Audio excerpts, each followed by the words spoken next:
சர்வ அமாவாசை சுக்கரபக்ஷம் நாளைக்கு ராத்திரி, அதாவது முன்னிரவு சரியா 3:26க்கு பூஜையை ஆரம்பிக்கணும். நல்ல நாள். ஆரம்பிச்சிடலாம் சுவாமி. 2 கோழியோட படையலை முடிச்சிட்டு 3வது படையல் உன் பையன் கையால செய்ய வச்சிடுவோமா? பையன் அதெல்லாம் செய்ய மாட்டானே. ஏன்? சின்ன வயசுல செஞ்சானே. அப்பெல்லாம் விவரம் தெரியாத வயசு சுவாமி. செஞ்சான். இப்பெல்லாம் கேள்வி கேட்கறான். ஆமா, ஏற்பாடு பண்ண சுனந்தாவ நமக்கு கிடைக்காம பண்றதுக்கு பணி போர்னு சொல்லுவாங்கல்ல, அந்த மாதிரி ஒண்ண பண்ணிக்கிட்டு இருக்கோம் சுவாமி. அந்த பொண்ணு நரபலிக்கு கிடைப்பால? கண்டிப்பா கிடைப்பா சுவாமி. ஜாக்கிரத, அவ அபூர்வ ஜாதக பொண்ணு, தொலைச்சிடாத.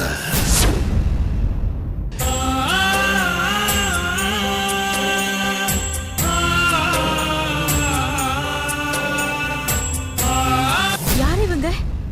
சொல்றேன். எப்படி இருக்காங்க? டிட்டோ என்ன மாதிரியே இருக்காங்க.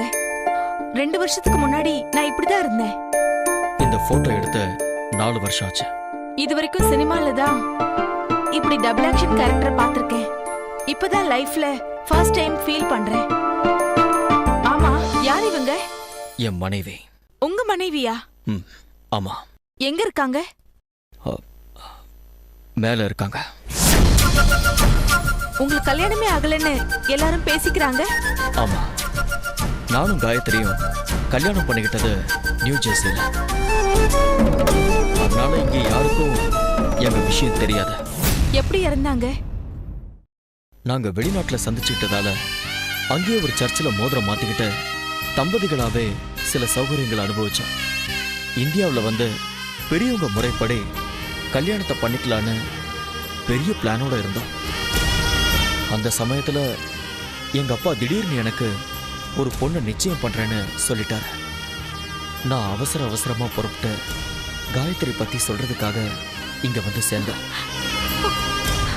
ஆனா அதே நேரத்துல என்ன ஏர்போர்ட்ல விட்டுட்டு வீட்டுக்கு போற வழியில அவ ரோடு ஆக்சிடென்ட்ல அவ போயிட்டா.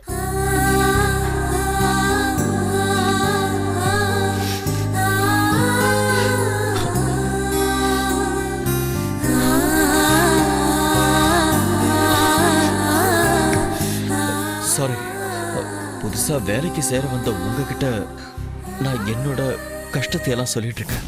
ஐயோ, என்ன சார் நீங்க? பாவம் காயத்ரி. எங்க உங்க அப்பா உங்களுக்கு வேற பொண்ண கட்டி வச்சிருவாரோங்கிற பயத்திலேயே கார் ஓட்டிருப்பாங்க. ஆக்சிடென்ட் ஆயிருக்கும். அப்படிதான் ஆயிருக்கும். அப்புறம் சுனந்தா, நீங்க தப்பா நினைக்கலன்னா உங்களை நான் ஒரு உதவி கேட்கலாமா? கேளுங்க சார். என் காயத்ரியோட கடைசி ஆசை ஒண்ணு. அதை நீங்க நினைச்சீங்கன்னா நிறைவேற்றி வைக்க முடியும். சரிங்களா? என்ன சுனந்தா, அமைதியா இருக்கீங்க? உங்க காயத்ரியோட கடைசி ஆசை எதுன்னு தெரியாம நான் எப்படி சார் ஓகே சொல்ல முடியும்? ஓஹோ, நீங்க ஏதோ தப்பா நினைச்சு பயப்படுறீங்கன்னு நினைக்கிறேன். ஒரு நிமிஷம் இருங்க.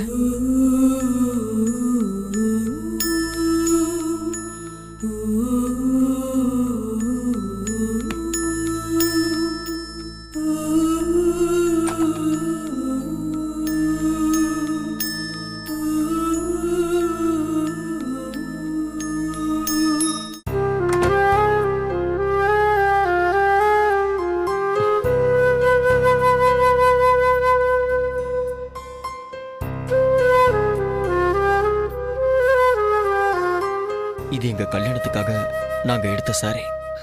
ஏர்போர்ட்ல அவ இறங்குற அன்னைக்கு 2 மினிட்ஸ் கட்டிட்டு வந்துடுறேன்னு சொன்னா. அதுக்குள்ள அனௌன்ஸ்மெண்ட் வந்ததுனால நான் கிளம்புறேன்னு சொன்னேன்.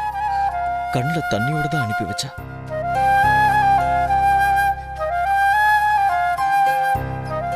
இந்த சாரிய அவ கட்டி நான் பார்க்கணும்னு அவ ரொம்ப ஆசைப்பட்டா. தயவு செஞ்சு ஒரே ஒரு வாட்டி இந்த சாரியை கட்டிக்கிட்டு வாங்கள ப்ளீஸ்.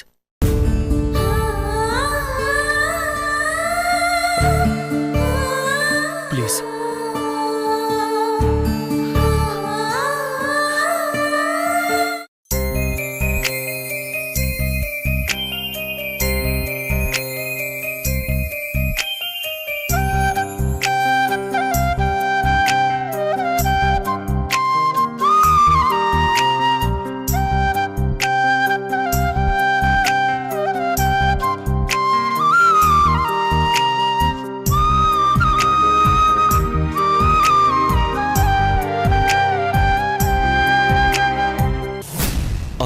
இருக்கீங்க சுனந்தா. நான் ஒரு போட்டோ எடுத்துக்கிட்டுமா?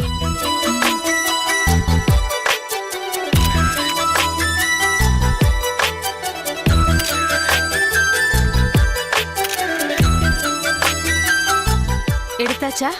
அ, ஆ, ஆ, நான் போய் இந்த புடவையை மாத்திட்டு வந்துடுறேன். ஓ, ஒரு நிமிஷம் சுனந்தா, ப்ளீஸ். இந்த புடவை உங்களுக்கு பொருத்தமா இருக்கு. காயத்ரி போனதுக்கு அப்புறம் இது இவ்வளோ நாளா நான் பீரோல தான் பூட்டி வச்சிருந்தேன். எனக்கு தேவையான போட்டோ எனக்கு கிடைச்சிருச்சு. இந்த சாரியை நீங்களே வச்சுக்கோங்களேன். ஐயோ, அதெல்லாம் வேண்டாம் சார், தப்பாயிடும்.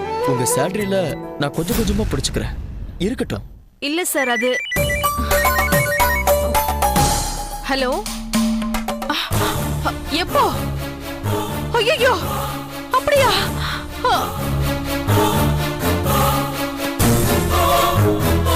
சுனந்தா, என்னாச்சு? சுனந்தா, சுனந்தா, என்னாச்சு? சுனந்தா, சுனந்தா.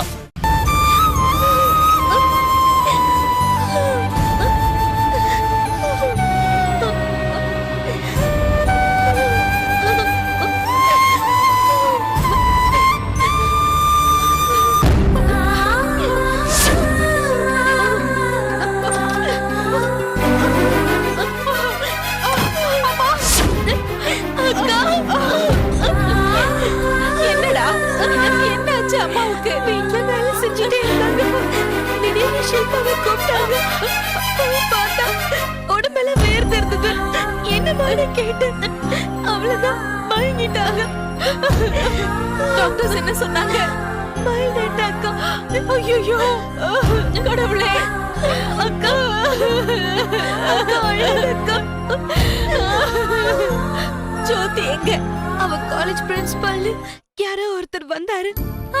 அவருக்கு விஷயம் தெரிஞ்சு பணம் தரேன்னு சொன்னாரு. ஹாஸ்பிட்டல் செலவு காங்குமேனு போயிருக்கா. இங்க சுனந்தா யாரு? நான் தான். உங்களை தேடி போலீஸ் வந்திருக்காங்க. போலீஸா? ஆமா. எதுக்குக்கா போலீஸ் வந்திருக்காங்க? தெரியலம்மா, நான் விசாரிச்சுட்டு வரேன். நீ அம்மா கிட்டயே இரு. சரிக்கா.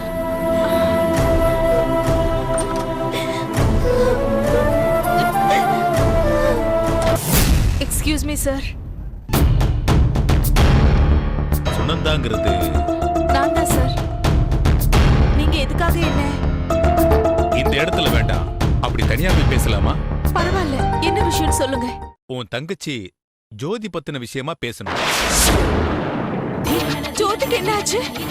எமோஷனல் ஆகாதுமா, அதுக்கு தான் தனியா வர சொன்னேன். வாமா போலாம், வா.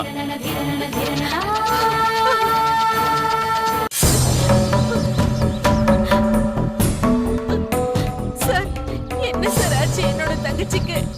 அவ ஏதாவது தப்பு பண்ணிட்டாளா? அவ தப்பு பண்ண போய் தான் இப்ப நான் உன்னை கூப்பிட்டு விசாரிக்க வேண்டியது இருக்கு. சார், அவ என்ன பண்ணா? அப்படி என்ன அவ தப்பு பண்ணிட்டான்னு கேக்குறியா? ஆமா சார்.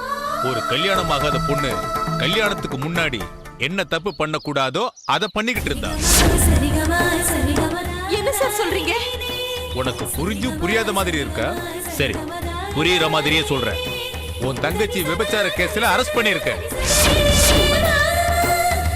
சார், நீங்க என் தங்கச்சின்னு வேற யாரையும் நினைச்சு பேசுறீங்க சார். இல்லம்மா, இன்னைக்கு காலையில சூளைமேட்ல ரவுண்ட்ஸ் போகும்போது பார்க் பக்கத்துல தனியா ஒரு கார் மட்டும் நின்னுட்டு இருந்தது. கொஞ்ச நேரம் கழிச்சு திரும்பி வரும்போதும் அதே காரு அதே இடத்துல நின்னுட்டு இருந்தது. டோரை தட்டி இறங்க சொன்னேன். காருக்குள்ள உன் தங்கச்சியும் இன்னொருத்தனும் இறங்கி வந்தான். அலங்கோலமா இருந்தாங்க.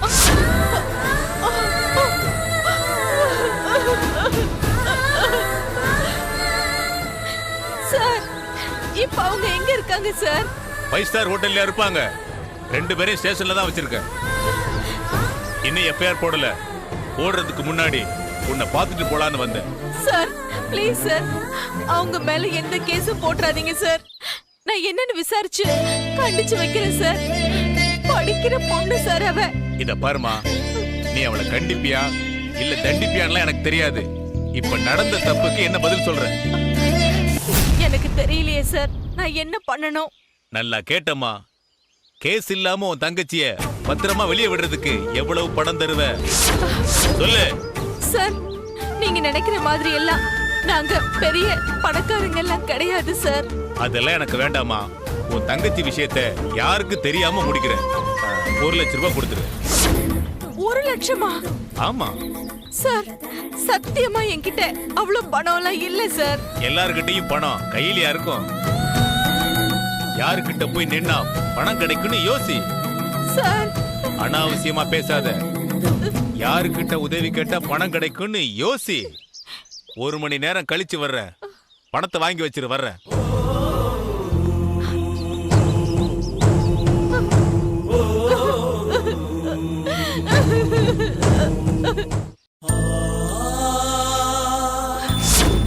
என்னது? எங்க ஸ்டேஷன் பேரை சொல்லி உங்ககிட்ட வந்து ஒரு போலீஸ்கார் 1 லட்சம் ரூபாய் கேட்டாரா? ஆமா சார்.